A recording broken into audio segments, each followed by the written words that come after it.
안녕하세요. 경제 전문 채널 은호레터의 은호입니다. 금요일 미국 증시는 전날에 이어 또 한 번의 폭락을 겪으며 투자자들을 공포로 몰아넣었습니다. 미국의 관세 부과에 대해 중국도 미국산 전 품목에 대해 보복 관세를 예고하며 미중 간 무역 갈등이 새로운 국면으로 접어들었습니다.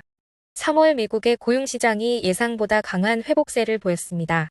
연준의 제롬 파월 의장은 4월 4일 세이브 연설에서 트럼프 대통령이 발표한 전면적 고율 관세에 대해 우려를 표하며 인플레이션 압력이 커질 수 있다고 경고했습니다.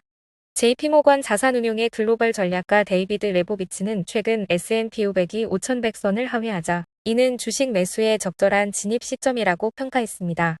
미국 트럼프 대통령이 베트남에 대해 46%의 고율 관세를 발표하면서 나이키와 롤루레몬을 비롯한 주요 의류 신발 제조사 주가가 급락했습니다.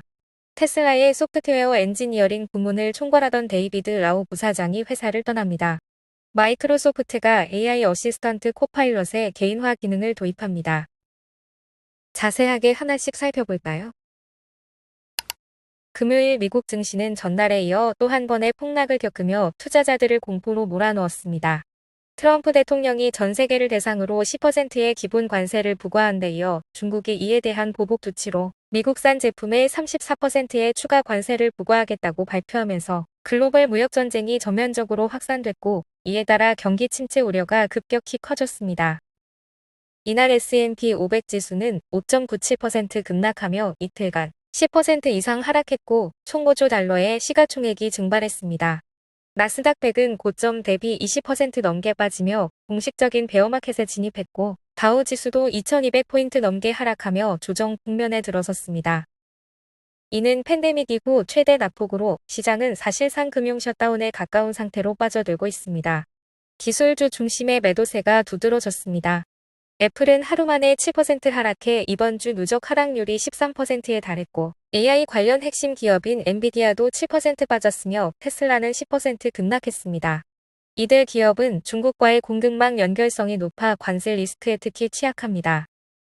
이 와중에도 제롬 파월 연준 의장은 금리 정책에 대해 지켜보는 입장을 유지하고 있다고 밝혔지만 시장은 이미 올해 최소 4차례의 금리 인하를 전면 반영하고 있으며 일부에서는 4월 중 긴급 인하 가능성까지 제기되고 있습니다.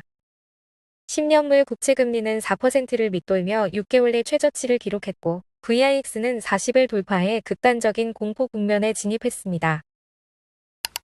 미중 간 무역 갈등이 새로운 국면으로 접어들었습니다. 트럼프 대통령이 모든 중국산 제품에 대해 고율의 전면 관세를 예고하자 중국도 미국산 전 품목에 대해 34%의 보복 관세를 예고했습니다. 이는 중국이 처음으로 모든 미국산 제품에 예외 없이 관세를 부과하는 조치입니다. 중국은 여기에 더해 히토류 7종의 수출을 통제하고 듀폰에 대한 반독점 조사를 개시하며 27개 미국 기업에 대한 거래 제한 조치도 발표했습니다. 미국의 평균 대중 관세는 약 70%에 달하고 있으며 중국도 약 50% 수준으로 따라붙었습니다. 트럼프는 자신의 소셜미디어를 통해 중국은 공황 상태라며 강한 자신감을 보였지만 두 정상 간 직접 협상은 아직 전무한 상황입니다. S&P 500은 이날 중국 발표 이후 6% 급락했고 중국 증시는 휴장 중이었습니다. 이번 조치는 세계 경제와 글로벌 공급망에 심대한 영향을 미칠 것으로 전망됩니다. 3월 미국의 고용시장이 예상보다 강한 회복세를 보였습니다. 비농업 부문 고용은 22만 8천 명 증가하며 월스트리트 예상치를 크게 웃돌았습니다. 실업률은 4.2%로 소폭 상승했지만 이는 더 많은 사람들이 노동시장에 진입했기 때문으로 해석됩니다. 헬스케어와 운송, 소매업 부문에서 고용이 늘었고 특히 크로거의 파업 종료와 겨울철 기상 악화에서 회복된 여파가 반영됐습니다. 또한 일부 기업들이 관세 시행 전에 재고 확보에 나서며 물류 분야 고용도 증가한 것으로 나타났습니다. 하지만 시장은 이 긍정적인 고용 지표에도 불구하고 트럼프 대통령의 전방위 관세 발표와 중국의 보복 조치로 인해 크게 흔들렸습니다. S&P 500은 이틀 연속 급락했고 투자자들은 연준의 향후 대응에 주목하고 있습니다. 제롬 파월 연준 의장은 당장 금리 조정에 나설 필요는 없다고 밝혔지만 새로운 관세 체계가 예상보다 큰 충격을 줄 것이라 경고했습니다. 연준은 물가 압력과 성장 둔화 사이에서 점점 더 어려운 선택을 강요받고 있습니다. 전문가들은 이번 고용 보고서가 폭풍 전의 고요일 수 있다고 지적하고 있습니다. 부지로 불리는 정부 구조조정이 수십만 명의 일자리 감축을 예고하고 있으며 민간 기업들도 관세 불확실성 속에 채용을 주저할 가능성이 높아졌습니다. 3월 고용은 강했지만 향후 노동시장의 어두운 그림자가 들이오고 있다는 점에서 긴장감이 고조되고 있습니다. 연준의 제롬 파월 의장은 4월 4일 세이브 연설에서 트럼프 대통령이 발표한 전면적 고율 관세에 대해 우려를 표하며 인플레이션 압력이 커질 수 있다고 경고했습니다. 그는 일시적인 물가 상승이 고착화되지 않도록 장기 기대 인플레이션을 억제하는 것이 연준의 책무라고 강조했습니다. 트럼프 대통령은 연준이 금리를 지금 당장 인하해야 한다고 촉구했지만 파월은 정치적 발언엔 답하지 않겠다며 선을 그었습니다. 시장은 파월의 발언을 매파적으로 받아들였고 S&P 500은 급락하며 팬데믹 초기 수준의 낙폭을 기록했습니다. 채권 시장에서는 안전자산 선호로 10년물 수익률이 4% 아래로 떨어졌습니다. 파월은 경기 둔화와 물가 상승이 동시에 온다면 어느 하나를 선택해야 할 것이라며 현재는 지켜볼 시점이라고 설명했습니다. 다음 FOMC는 5월 6에서 7일 예정이며 시장은 이번 회의에서 금리 동결 가능성에 무게를 두고 있습니다. 과거보다 더 강력한 관세 충격과 아직 불확실한 경제 흐름 속에서 연준은 성급한 금리 인하보다는 정확한 판단을 위한 인내 전략을 택했습니다. JP모건 자산운용의 글로벌 전략가 데이비드 레보비츠는 최근 S&P 500이 5,100선을 하회하자 이는 주식 매수의 적절한 진입 시점이라고 평가했습니다. 그는 미중 간의 관세 충돌로 시장이 크게 흔들리는 가운데서도 미국이 경기 침체를 피할 가능성이 여전히 높다고 보고 있습니다. 현재 나스닥100은 2월 고점 대비 20% 넘게 하락하며 약세장에 진입했고 S&P 500도 16% 가까이 하락했습니다. 레보비츠는 미국의 경기 침체 가능성을 기존 20%에서 25%로 높였지만 여전히 방어적 섹터인 영국, 중국 주식에 더 큰 비중을 두고 있습니다.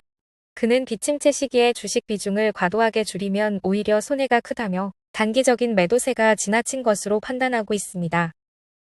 다만 연준의 금리 인하 불확실성과 정보의 빠른 변동성 때문에 현재는 포트폴리오를 급격히 조정하기보다 소폭 매수로 대응할 예정입니다.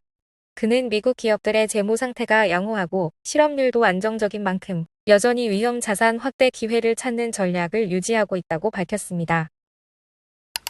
미국 트럼프 대통령이 베트남에 대해 46%의 고율 관세를 발표하면서 나이키와 룰루레몬을 비롯한 주요 의류 신발 제조사 주가가 급락했습니다. 특히 나이키는 하루 만에 주가가 14% 하락하며 2017년 이후 최저치를 기록했죠. 하지만 다음 날 트럼프는 베트남 총리와의 매우 생산적인 통화에서 베트남이 관세를 제로로 낮추길 원한다고 전하며 상황은 반전됩니다. 이에 따라 나이키는 3%, 룰루레몬은 3.2%, 오놀딩은 5.2% 등 관련 기업 주가가 일제히 반등했습니다. 분석가들은 베트남뿐만 아니라 인도네시아, 캄보디아 등도 미국과 협상에 나설 가능성이 있다고 보고 있습니다. 그러나 대체 생산지를 찾는 것은 쉽지 않은 현실입니다. 몇몇 브랜드는 미국 내 생산으로 눈을 돌리고 있지만 높은 인건비와 설비 문제로 비용 부담이 클 수밖에 없습니다.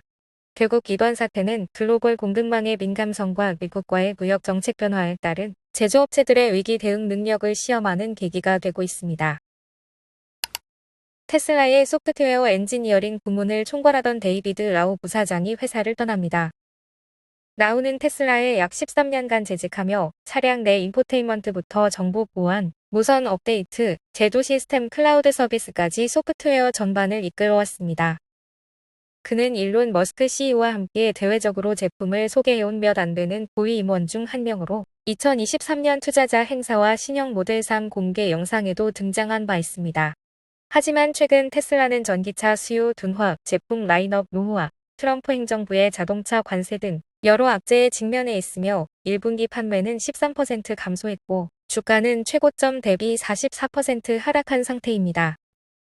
라우의 퇴사는 이러한 시기에 발생해 테슬라 내부의 변화를 가늠할 수 있는 중요한 신호로 해석됩니다.